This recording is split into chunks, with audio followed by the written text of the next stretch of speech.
Hello friends, psychology की पाठशाला में आज का हमारा टॉपिक है ट्रेट थ्योरी ऑफ आलपोर्ट। यदि आपने ट्रेट के बारे में नहीं जाना है, शील गुण के बारे में नहीं जाना है, तो पहले मैंने अभी कल ही एक वीडियो बनाया है कि शील गुण क्या होता है। पहले आप उसको समझें, तब हम समझ पाएंगे कि आलपोर्ट ने या कैटल ने, दोनों साइकोलॉजिस्ट के नाम बहुत फेमस हैं, कि इन दोनों ने ट्रेट के बारे में क्या बताया है या इन्होंने ट्रेट के कितने प्रकार बताए हैं। आज हम बात कर रहे हैं आलपोर्ट की, और आलपोर्ट का जो पूरा नाम है वो है गॉर्डन आलपोर्ट। Gordon Allport. और इन्होंने क्या किया, इन्होंने कहा कि साहब ट्रेट दो प्रकार के होते हैं, एक कॉमन ट्रेट सामान्य शील गुण और दूसरे होते हैं पर्सनल ट्रेट व्यक्तिगत शील गुण। कुछ स्टूडेंट कहेंगे कि साहब ये तो नहीं होते हैं। उन्होंने कहा कि आलपोर्ट ने तो कार्डिनल ट्रेट के बारे में बात की है, सेंट्रल ट्रेट के बारे में बात की है, सेकेंडरी ट्रेट के बारे में बात की है। आप बिल्कुल सही कह रहे हैं, लेकिन जो ये तीन कार्डिनल, सेंट्रल और सेकेंडरी जो ट्रेट हैं वो हैं तो बेसिकली पर्सनल ट्रेट ही। इसलिए पहले हम समझते हैं कॉमन ट्रेट और पर्सनल ट्रेट क्या होता है, और फिर बाद में हम समझेंगे कि वो तीन ट्रेट जो मेन हैं और जिनके लिए आलपोर्ट जाने जाते हैं उसके बारे में हम डिस्कशन करेंगे। सबसे पहले बात करते हैं कॉमन ट्रेट। कॉमन ट्रेट का मतलब क्या है? ट्रेट का मतलब विशेषता होती है कि किसी भी व्यक्ति की, किसी भी समाज की वो विशेषता जिसके आधार पर हम उसका व्याख्या करें, हम उसका वर्णन करें। तो कॉमन ट्रेट का मतलब है कि वो एक ऐसा शील गुण है जो किसी संस्था, किसी समूह, किसी जाति, किसी संप्रदाय, किसी संस्कृति, इनका एक विशेष गुण है, और उस विशेष गुण के कारण उस कम्युनिटी को जाना जाता है, उस विशेष गुण के कारण उस कल्चर को जाना जाता है, उस विशेष गुण के कारण उस समुदाय को जाना जाता है, या हम कहें उस संस्था को जाना जाता है। मतलब किसका गुण है? वो एक ग्रुप का गुण है, वो एक ग्रुप का, एक समूह का शील गुण है, और उस समूह के शील गुण को हम कहते हैं कॉमन ट्रेट। हम किसी भी जाति की बात करें, मैं अपनी ही बात करता हूं जनरली कि मैं बनिया हूं और मुझे बनिया होने पर बड़ा गर्व है। तो बनिए की अपनी कुछ विशेषता होती है। जितने भी बनियों को आप देखेंगे उनको पैसों से संबंधित लेन देन में बड़ा मजा आता है, पैसों से संबंधित बातचीत में बड़ा मजा आता है। तो आप जिन भी लोगों को पैसे से संबंधित बातचीत, वैसे तो सारे लोग करते हैं आजकल, लेकिन फिर भी हमारा कुछ एक विशेष गुण है जो पैसे की जोड़ तोड़ में हम लोग लगे रहते हैं। तो वो बिल्कुल भी सही है, उसमें गलत कुछ भी नहीं है, क्योंकि पैसा ही अभी भगवान तो नहीं है, लेकिन फिर भी भगवान का एक दूसरा रूप जरूर हो सकता है। इसलिए मैं कह रहा हूं कि अगर बनिया कम्युनिटी की बात करूं, जो वैश्य कम्युनिटी है, उस वैश्य कम्युनिटी का अपना एक विशेष गुण है और सारे के सारे वैश्य लोगों में होगा। अगर मैं कायस्थ की बात करूं तो कायस्थ का एक विशेष गुण है जो पढ़ाई को लेकर है। तो वो सारे के सारे लोग जब भी होंगे तो उस विशेष गुण के लिए उस संस्कृति को, उस जाति को, उस संप्रदाय को, उस कम्युनिटी को देखा जाता है या उसके बारे में बात की जाती है। अब दूसरी बात आती है पर्सनल ट्रेट। भाई साहब, ये किसी जाति का नहीं है, किसी समूह का नहीं है, किसी संप्रदाय का नहीं है। पर्सनल मतलब कि साहब मेरा है, व्यक्तिगत है।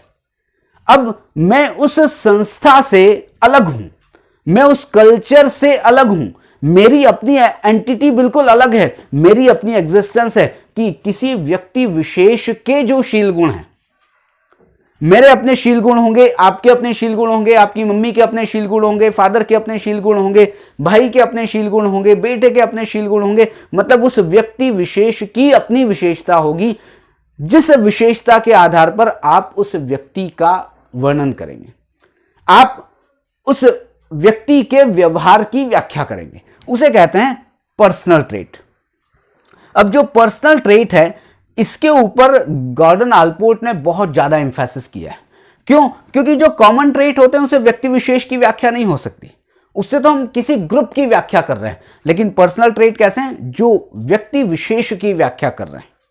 और व्यक्ति विशेष की व्याख्या करने के कारण जो आलपोर्ट है, इन्होंने पर्सनल ट्रेट के ऊपर बहुत ज्यादा एम्फेसिस किया है। और जो पर्सनल ट्रेट हैं, उन्होंने इसको एक नाम और दिया जिसको हम कहते हैं पर्सनल डिस्पोजिशंस। डिस्पोजिशंस, व्यक्तिगत प्रवृत्ति आप कह सकते हैं, व्यक्तिगत स्वभाव आप कह सकते हैं, व्यक्तिगत प्रकृति आप कह सकते हैं। व्यक्तिगत का मतलब सीधा सीधा सा है, पर्सनल, मेरे से संबंधित है, मतलब उस व्यक्ति विशेष से संबंधित है। वो शील गुण जो पर्सनल हैं वो व्यक्ति विशेष से संबंधित है, इसलिए उनको व्यक्तिगत शील गुण या पर्सनल ट्रेट कहते हैं। और आलपोर्ट ने इस पर्सनल ट्रेट का ही दूसरा नाम दिया था पर्सनल डिस्पोजिशन। आलपोर्ट ने कहा कि लगभग 18,000 पर्सनल ट्रेट्स होते हैं।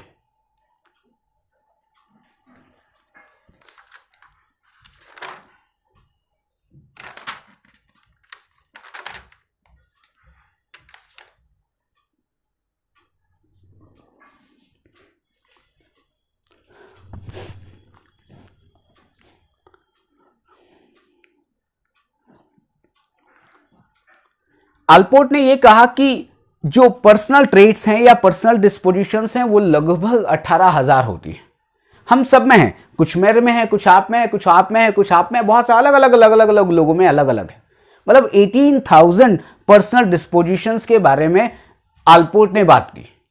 और उन्होंने जब पर्सनल डिस्पोजिशंस के बारे में बात की तो उन्होंने कहा कि देखिए साहब, कुछ पर्सनल डिस्पोजिशन ऐसी होती है जो व्यक्ति के व्यक्तित्व के पेरिफेरल में होती है या पेरिफेरी में होती है, और कुछ डिस्पोजिशंस ऐसी हैं जो कि केंद्र में होती है। आप इसको इस तरह से समझें कि ये क्या है, ये एक सर्कल है, ये है विवेक। अब विवेक का एक केंद्र है और विवेक के अंदर कुछ पर्सनल ट्रेट हैं, चाहे वो काइंडनेस से रिलेटेड हो सकता है, चाहे वो हेट से रिलेटेड हो सकता है, वो लव से रिलेटेड हो सकता है, क्या है, अलग अलग ट्रेट्स हैं। तो होगा क्या कि कुछ ट्रेट ऐसे हैं जो मेरे को देखकर आप समझ जाएंगे कि हो सकता है मेरी बालों की स्टाइल, मेरी जो हेयर स्टाइल है, मेरे जो कपड़े पहनने की स्टाइल है, मेरी जो खाना खाने की आदत है, वो क्या स्पष्ट दिखाई देती है। अब ये अलग बात है कि उससे मेरा एक्चुअल में आप मेरी पर्सनालिटी को एक्सप्लेन कर पाएंगे या नहीं कर पाएंगे, इसकी बात अलग है। लेकिन कुछ पर्सनल डिस्पोजिशंस ऐसी होती है जो मेरी पेरिफेरी में है, मेरी परिधि में है, और वो स्पष्ट रूप से दिखाई देती है। लेकिन दूसरे वैसे ही कुछ पर्सनल डिस्पोजिशन या पर्सनल ट्रेट ऐसे हैं कि जो साहब बिल्कुल केंद्र में है।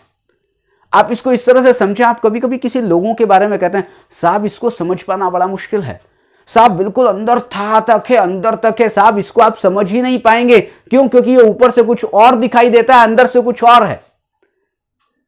इसका मतलब क्या है कि आप उस केंद्र को समझ नहीं पा रहे हैं, आप उसकी केंद्र में जो पर्सनल डिस्पोजिशन है, जो व्यक्तिगत जो शील गुण है, आप उसको समझ नहीं पा रहे हैं। तो दोनों केंद्र में भी हो सकते हैं पर्सनल डिस्पोजिशंस, और परिधि में, मतलब कि जो दिखाई भी दे सकते हैं। तो अभी बात समझ में आ गई कि दो तरीके के शील गुण की बात आलपोर्ट ने की। सबसे पहले कॉमन ट्रेट जो कि समुदाय में, संस्कृति में, किसी भी ग्रुप में, समूह में होते हैं। पर्सनल ट्रेट जो कि व्यक्ति विशेष के। अब और इनको पर्सनल ट्रेट को एक नाम और दिया था, पर्सनल डिस्पोजिशन।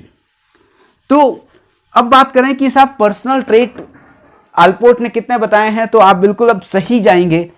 जो आप समझ रहे थे पहले, एक होता है कार्डिनल ट्रेट, कार्डिनल ट्रेट, आप उसे कार्डिनल डिस्पोजिशन भी कह सकते हैं। दूसरा होता है सेंट्रल ट्रेट, और तीसरा होता है सेकेंडरी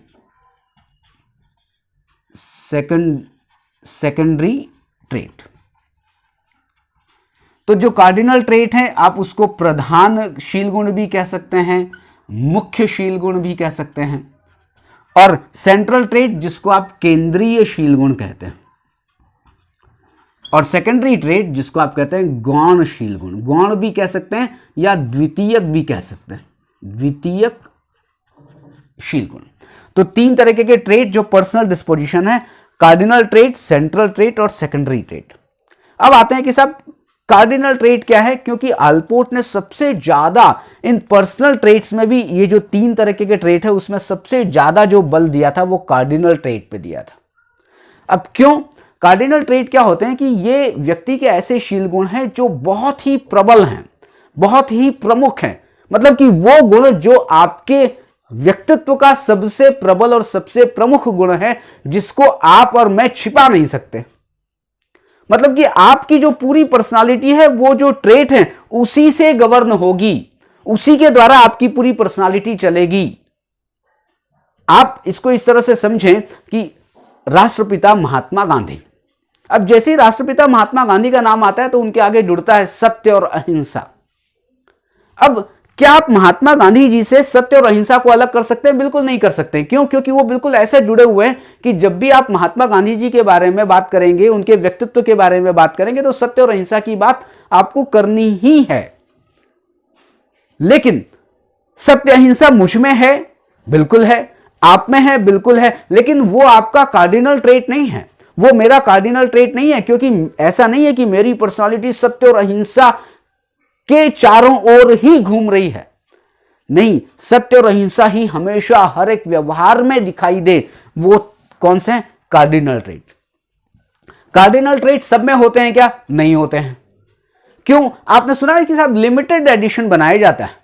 भगवान ने कुछ लोगों को एक लिमिटेड एडिशन बना के भेजा कि साहब बस केवल आप ही अलग ही हो, बस कुछ हो, मतलब कुछ, हम सब में से कुछ लोगों के अंदर कार्डिनल ट्रेट है। कभी भी कोई भी कंपनी लिमिटेड एडिशन को लिमिटेड ही बनाते हैं, ऐसा नहीं कि सब में ही लिमिटेड एडिशन के गुण डाल दें। साहब वो लिमिटेड फीचर हैं, लिमिटेड गुण हैं जो कुछ लोगों में भगवान ने दिए हैं। हम सब में कार्डिनल ट्रेट नहीं है। तो कार्डिनल ट्रेट किस में है? कार्डिनल ट्रेट, कल मैंने ट्रेट की जब मैं बात कर रहा था तो मैं कह रहा था कि मर्यादा पुरुषोत्तम भगवान श्री राम। मर्यादा मतलब कि मर्यादा जो है वो उनका कार्डिनल ट्रेट है। मैं अगर योगेश्वर श्री कृष्ण की बात करता हूं, भगवान श्री कृष्ण की बात, तो योगेश्वर जो वर्ड है, जो योगी वर्ड है, वो उनका कार्डिनल ट्रेट है। अगर मैं महात्मा गांधी की बात करता हूं तो सत्य और अहिंसा उनका कार्डिनल ट्रेट है। क्यों? क्योंकि यही वो है जो हम कहें कि आपके ऊपर एक ठप्पा लग गया है, आपके ऊपर एक लेबल लग गया कि साहब यही है। मतलब आपके ऊपर एक ठप्पा लग गया, एक लेबल लग गया कि साहब बस ये लेबल लग गया, बस ये ऐसे ही व्यक्ति है, उसे कहते हैं कार्डिनल ट्रेट। अब आते हैं सेंट्रल ट्रेट। साहब सब में होते हैं, भगवान ने कहा सबको सब ले लो, सब बांट लो अपने अपने तरीके से। अब मुझ में भी सेंट्रल ट्रेट हैं, आप में भी सेंट्रल ट्रेट हैं, दूसरे में मेरी मम्मी में भी है, पापा में भी है, पत्नी में भी है, बच्चे में भी है, सब में सेंट्रल ट्रेट है। मतलब इस पूरी की पूरी जो दुनिया में जितने भी लोग हैं सब में सेंट्रल ट्रेट हैं। क्यों? क्योंकि साहब हम सब कॉमन लोग हैं, हम सब लिमिटेड एडिशन में नहीं हैं। हम सब लोग तो साहब, हम एक पब्लिशर है, भगवान एक पब्लिशर है, उसने बहुत सारी प्रतियां निकाल दी है किताबों की, बहुत सारी प्रतियां निकाल दी है, एडिशन निकाल दिया है हम और आपके जैसे। तो उनमें क्या है? सेंट्रल ट्रेट है। सेंट्रल ट्रेट 5 से 10 सब में होते हैं। अब क्योंकि 18,000 की आलपोर्ट ने बात की थी, अभी मैंने कहा था कि 18,000 पर्सनल डिस्पोजिशंस की बात की आलपोर्ट ने, तो 18,000 में 2-4 मेरे में होंगे, 2-4 आप में होंगे। ये भी जरूरी है या जरूरी नहीं है कि हो सकता है हेट मेरा भी है, हेट आप में भी है, एग्रेशन मेरे में भी है, एग्रेशन आप में भी ट्रेट है, लव मेरे में भी है, लव आप में भी ट्रेट है, काइंडनेस मेरे में भी है, काइंडनेस आप में भी है। तो सेंट्रल ट्रेट सब में हो सकते हैं, कोई भी हो सकते हैं, कॉमन भी हो सकते हैं, मेरे में जो है वो आप में भी हो सकता है। अब सेंट्रल ट्रेट 5 या 10 है, मतलब मैं क्या है, विवेक क्या है, उन्हीं 5-10 के चारों ओर घूमता रहेगा पूरा के पूरा जीवन। मेरे में कार्डिनल ट्रेट नहीं होगा, क्योंकि कार्डिनल ट्रेट होता तो मेरे हर एक व्यवहार में, मैं पढ़ाता तो वो दिखाई देता, मैं बात करता तो वो दिखाई देता, मैं सब्जी मार्केट जाता तो वो दिखाई देता, मैं हर एक जगह हर एक परिस्थिति में वो मेरे कार्डिनल ट्रेट दिखाई देते। लेकिन कार्डिनल ट्रेट नहीं है, लेकिन हर एक व्यक्ति में अपने कुछ गुण हैं, अपनी कुछ विशेषताएं हैं। वो कौन से हैं? सेंट्रल हैं, केंद्रीय गुण हैं। अब बात करते हैं, साहब सेंट्रल की बात हो गई, अब बात करते हैं कुछ सेकेंडरी ट्रेट होते हैं। आप जो सेंट्रल ट्रेट होते हैं उससे व्यक्ति विशेष की व्याख्या कर सकते हैं, उसके बारे में आप पता लगा सकते हैं। लेकिन अब आते हैं सेकेंडरी ट्रेट, गौण, द्वितीयक है। सेकेंडरी ट्रेट का मतलब क्या है? सब कम महत्वपूर्ण है, उनके अर्थ बड़े अलग अलग होते हैं, मतलब कि उनसे आप उस व्यक्ति की व्याख्या कर पाना बड़ा मुश्किल है। आपको कुछ एग्जांपल्स दूं कि हेयर स्टाइल, क्या आप हेयर स्टाइल से पता लगा सकते हैं व्यक्ति कैसा है? क्यों? क्योंकि साहब आज बहुत बड़े बाल रख रहा है, कल बहुत छोटे बाल रख रहा है और परसों बिल्कुल मुंडन करवा रहा है। मैं खाने की स्टाइल है, मैं जब होटल में खाता हूं तो मैं बड़े ही बिल्कुल मैनर से खाता हूं, और जब घर में खाता हूं तो ऐसे ऐसे करके खाता हूं। यहां पर क्या मेरी खाने की अपनी अलग स्टाइल है, मेरी कपड़े पहनने की अपनी अलग स्टाइल है, बिल्कुल आपकी भी अलग स्टाइल होगी। तो क्या आपकी अपने कुछ स्टाइल के आधार पर मैं उस व्यक्तित्व की व्याख्या कर सकता हूं? नहीं कर सकता हूं। कभी मैं फंकी ड्रेस पहन के आ जाता हूं, कभी मैं ऑफिशियल ड्रेस पहन के आ जाता हूं, कभी मैं टी शर्ट पहन के आ जाता हूं, हो सकता है कभी मैं बनियान पहन के आ जाऊं। आप कहेंगे साहब ये 4 तरीके का आदमी है। नहीं साहब, ये मेरे सेकेंडरी ट्रेट है, मेरी आदत है। लेकिन उनके उन सेकेंडरी ट्रेट के आधार पर आप मेरे व्यक्तित्व की व्याख्या नहीं कर सकते और न ही मैं आपके व्यक्तित्व की व्याख्या कर सकता हूं। मैं अगर आपके व्यक्तित्व की बात करनी है तो मुझे किस पे जाना पड़ेगा? आलपोर्ट कहते हैं साहब सेंट्रल ट्रेट देखो। क्यों? क्योंकि कार्डिनल तो है ही नहीं। क्यों नहीं है भाई साहब? भगवान ने लिमिटेड एडिशन बनाया है, लिमिटेड एडिशन है तो हम तो कॉमन उसमें आते हैं। तो क्या है? Central trait. सेकेंडरी ट्रेट मेरे में है, आप में भी है, सब में है। लेकिन उस सेकेंडरी ट्रेट से आपके और मेरे व्यक्तित्व के बारे में बहुत अच्छा एक्सप्लेनेशन नहीं मिल सकता। आपको सेंट्रल ट्रेट को ही देखना पड़ेगा। लेकिन एक बात और, कुछ व्यक्ति ऐसे हैं, मान लिया ए और बी, यहां पर ए और बी लिखा है लेकिन ए और बी को अलग समझिएगा। मैं ए और बी व्यक्ति की बात कर रहा हूं कि ए में एक सेंट्रल ट्रेट है लेकिन वही सेंट्रल ट्रेट बी में सेकेंडरी भी हो सकता है।